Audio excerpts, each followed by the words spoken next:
I don't know how many of you have heard that song before, but I've been listening to it on the radio fairly often. And I've been kind of waiting for the right Sunday when that fits with what we're doing so I could share it. And this is the Sunday. Because we've started a series on our vision statement. And the vision statement is outlining like our purpose as a community, where we're going and why we're doing it. But I really love this video because it reminds us that beliefs aren't just something on a paper that we can say that we believe in or just something that we hold in our mind. But unless it's acted out in our life, unless it's a practice, unless it's demonstratable, unless God is able to work through us, then there's not much point of a vision statement on a poster in the back of the room. So I just wanted to start with that kind of a nudge that I don't really have much interest in talking about a topic for the sake of talking about it. I want to also find a way to practice vision statement more in my life. I've been looking forward to this series for a while, actually. I felt like it's been so long since we talked about our vision, and I really love our vision. And the last couple times when we've gone through it, I feel like it really just brings me back to my center. It refocuses my life in the details, in my relationships with my husband and with my kids and the people in my life, but then also my purpose on a larger scale. So I'm just so excited to talk about our vision today, and I hope that even if there's one thing today that you can find that you can practice, put it into life, starting right here with me, then God will use that opportunity. So today's topic is based on our first couple vision points, and it's called the topic is called Building a Culture of Community and Family. I'm going to start off by going through our whole vision statement. Maybe not everybody was here last week and got to see all of it, or it's been a while since you've heard it. And even if you were here last week, there's a lot of points, so it doesn't hurt to go through it a few times. We may not go through the whole thing every Sunday while we're doing this series, but I think it's great to kind of start off with the whole thing. Okay. So there are 8 points to our vision statement. We are a place where people from all walks of life can find love, acceptance, inspiration, guidance, purpose, joy, and fulfillment. We are a church that isn't a church, but a family where the experience of community, love, and God's grace abound. We are every person growing to spiritual maturity through studying God's word, prayer, making devotions, small groups, and taking on a ministry to care for the needs of and give to others. We are equipping every person for a significant ministry by helping them discover the gifts and talents that God gave them. We are building God-centered marriages and families that are the dwelling place of God and the cornerstone of a healthy society.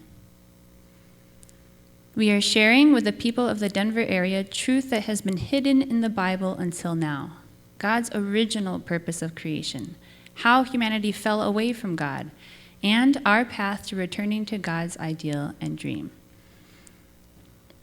We own a beautiful and modern building that serves as the hub for all of our many family and faith-based activities going on throughout the week. And we are a community that embodies the legacy of living for the sake of others and building the kingdom of heaven here on earth that our founders, Reverend and Mrs. Moon, whom we call the true parents, have passed on to us. So, last week, when Pastor Mike shared this vision, he categorized some of these points in terms of culture, which is, I think, a new perspective. We haven't really looked at our vision statement in terms of what kind of culture this is creating. And so this week, or maybe for a couple weeks, we're going to talk about the first 2 points. We are a place where people from all walks of life can find love, acceptance, inspiration, guidance, purpose, joy, and fulfillment. And we are a church that isn't a church, but a family where the experience of community, love, and God's grace abound. So when we look at these, there's a feeling that comes from them. And this feeling is a culture of family and community. I looked in a little bit into the definitions of what culture means. And at the most simplest, people tend to think of culture as the traditions, the food, the language that comes from a particular group of people. But when you start to think about what makes that a culture, or how does a culture express itself, then I came up with a couple of other definitions for culture. The word actually derives from a French term, which in turn derives from the Latin colere. I'm guessing I said that right. But this Latin term means to tend to the earth and grow, or cultivate and nurture. It's funny because my sister did sourdough bread and she has to start a sourdough culture. And I could never figure out, what does a sourdough culture have to do with like a culture of a community or a tribe or a country or something?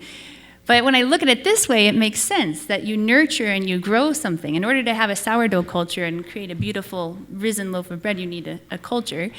But also a culture nurtures and grows a community. Another definition is that culture is communication. It is the way that a group of people expresses themselves to the world. Whether it's through your food, or through language, or through dance, or through art, it's an expression of that people. So communication is also culture. And my definition, or kind of my thoughts about culture, is that culture isn't something you can decide to present a certain way. Culture is inherent and will come out exactly the way it is. If my family culture is a little disharmonious or in discord or in frustration, I can try to put on a nice face when I come to church on Sundays, or when somebody asks me, "Oh, how's it going?" I'll be like, "It's good, it's good." But and it might work for a couple of weeks or a couple of months, but that culture will become apparent sooner or later to anybody who's in contact with our family. And I feel like it's the same thing with a church or any group of people. There is a culture of this group of people. We can grow it, or we can nurture it, we can improve it, but we can't say that it's something that it's not. Culture is culture. So when we're talking about this culture of community and family, I'm actually not going to go too much into the details of love, acceptance, inspiration, joy, and fulfillment, or at this point about the experience of community, love, and God's grace. These are, I think, the things that we want to work on and that we want to be able to express to each other and to the world. But actually, I want to talk a little bit about our motivation behind it first. Before we talk about all these details of our vision statement, I want to talk about why we do it, or how we do it. What kind of a heart do we go at it for it to really be our culture? So as many of you know, myself and a few people started a school this year. We are 2 weeks into our school, and it has been an adventure, to say the least. But I can say pretty confidently that everybody appears to be loving it. But it's really different. Even though these children and these adults were together a lot last year for the co-op, it's a completely different system in trying to follow this Acton type of school. And it's a lot less control, and it's a lot more curiosity. So actually, I got an email that was sent to all of the founders of all Acton schools this week, and we were asked a question. And they said, before you look at the question, before you consider this, come to this question with an open mind.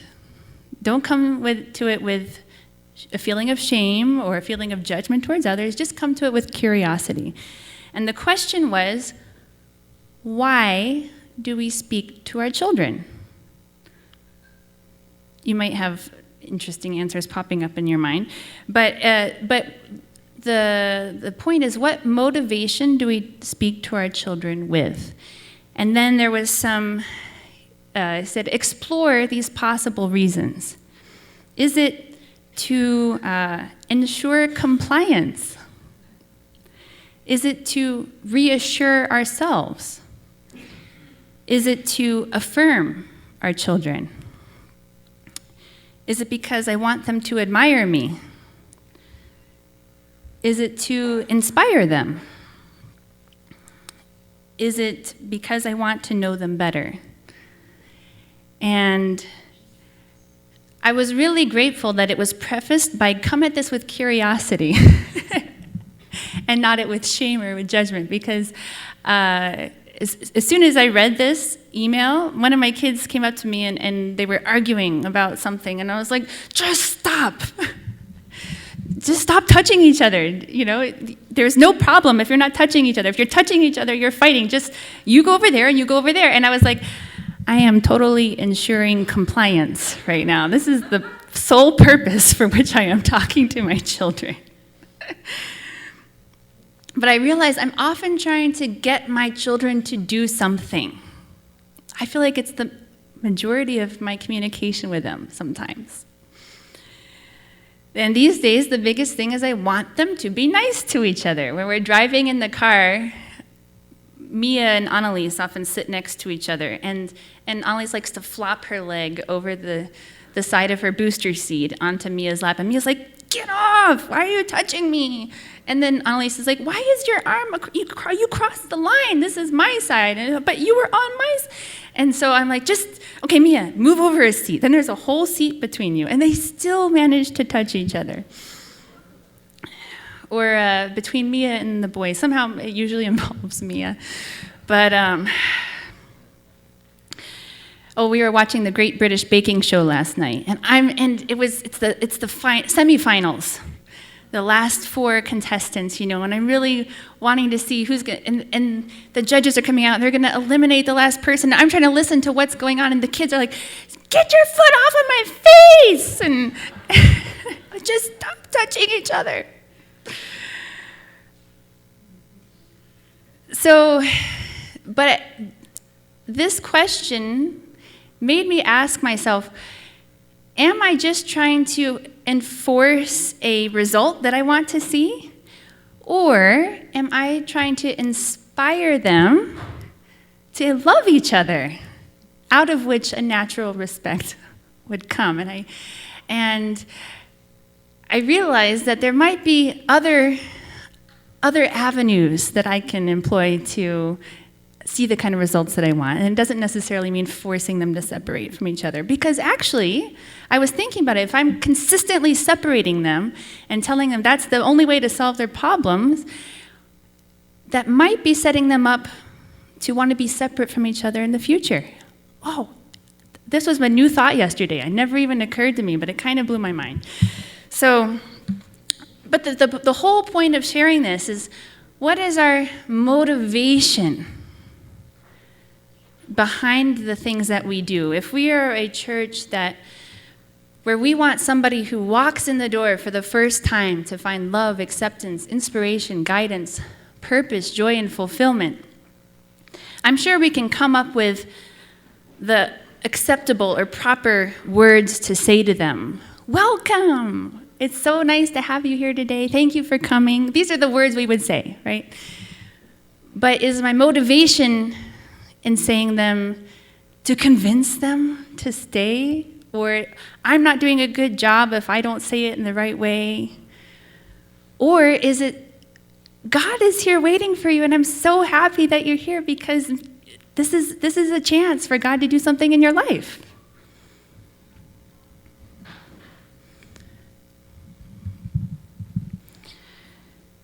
I have a couple of quotes from the Bible here. This is from Hebrews 10:24-25. And let us consider how we may spur one another on toward love and good deeds, not giving up meeting together as some are in the habit of doing, but encouraging one another, and all the more as you see the day approaching. So there's a lot that can be implied. There's not a lot of detail given in this verse, but I think there's a lot that can be implied in this. How may we spur one another on toward love and good deeds? How do we motivate each other towards that? One hint is it's hard to do if you're not together. So meeting together, coming together is good. But I think sometimes we judge people if they're not doing the good deeds. Whereas, you should be doing this. But how can we motivate each other with love? And this is from 1 Peter 3:8. Finally, all of you have unity of mind, sympathy, brotherly love, a tender heart, and a humble mind. And I think that the most important part of this phrase is the humble mind. Because if I feel that I am so good at doing good deeds, you should also do good deeds, then somehow I'm the expert that I need to teach you, or I'm doing well in God's eyes. I'm not sure if you're there yet. But it also reminded me of the song in the bridge of the song. How's it go? We're the people who are called by his name if we lose our pride and turn from our ways, something like that. If we what? Humble ourselves and turn, humble mind, humble ourselves and turn from our ways. It's kind of it's tricky because we are only limited to our physical body and our own mind and our own experiences, and so kind of naturally we feel like we're the center of our little universe and we see everything through our eyes and through our experiences. But that's like a basic level of existence. When we know that God is our parent and God is our creator and that God's purpose is greater than simply myself or simply my family, that God's purpose is for this world, then I feel like that's the only way we can get out of our little self-centered, I'm the center of the universe mindset. But when I'm out of my own self, then I can approach others, I can express love in a more humble way, in a way that people can receive it. So just as I was encouraged to ask myself, why do I speak to my children? When I talk to them, what is the motivation behind them? It made me think also, well, I am also a child. I'm a child of God. In many ways, I think most of us are still children walking around in adult bodies in a lot of ways. And the people in this world who maybe might come to church next Sunday, or that we might meet at work, or we might meet at school, are also God's children. So with what motivation do I approach them? With what motivation do I speak to them? Do I speak to them to affirm them? Let them know their value as God's children? Do I speak to inspire them? And this was big for me. I realized I need to speak to my children to inspire them to love each other, not to ensure compliance. But we can apply this in all of our relationships. How do we interact? How do we interact with a person sitting in the pew in front of me or behind me? How do I interact with my own family? Because the interactions that we have within our own family and within our own church community will create the culture. And this culture is what will be felt no matter what we say, or no matter what message I give on Sunday, or no matter what's on our poster, it's the culture that people will feel. I'm going to finish up soon, but I have a couple quotes from our founder, Rev Moon. The most important thing to remember is that what counts is your motive. If you see something from God's motive, the mission-oriented motive, the unselfish motive, it is good. Whether it is eating, sleeping, working, earning, doing, or speaking, in everything, what counts is your motive. Particularly young people, please bring your heart into rapport with God.